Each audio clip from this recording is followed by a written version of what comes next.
Federal agents are saying goodbye to Minneapolis as the Trump administration's immigration crackdown in the state winds down after weeks of heavy enforcement that kept the city on edge. Border Czar Tom Homan announced Thursday that Operation Metro Search is ending, closing out a month-long period marked by mass detentions, protests, and the death of 2 demonstrators. I have proposed, and President Trump has concurred, that this surge operation conclude.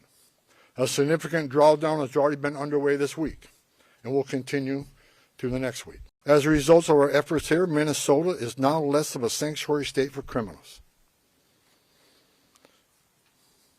And we are proud of the public safety threats we have removed from the criminal elements out of the state. As I said in my first press conference a couple weeks ago, President Trump didn't send me here because the operations were being run and conducted perfectly.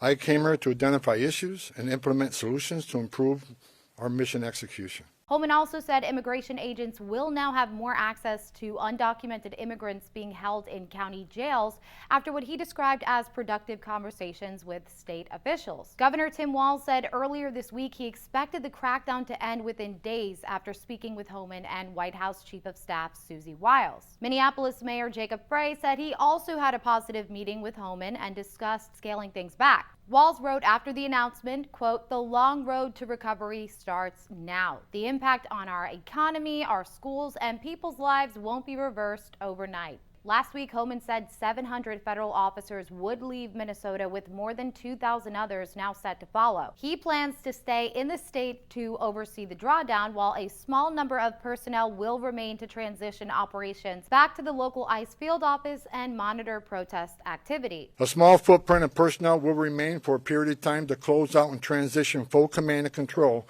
back to the field office, as well as to ensure agitator activity continues to decline, and that state and local law enforcement continue to respond to ensure officer and community safety. Homan took over the operation last month after a second fatal shooting involving federal immigration agents sparked political backlash and questions about how the effort was being run. Federal officials, however, said some demonstrators crossed the line into obstruction and violence. Homan said about 200 people were arrested on allegations of interfering with law enforcement. The controversy has also spilled into a broader debate in Congress over funding the Department of Homeland Security.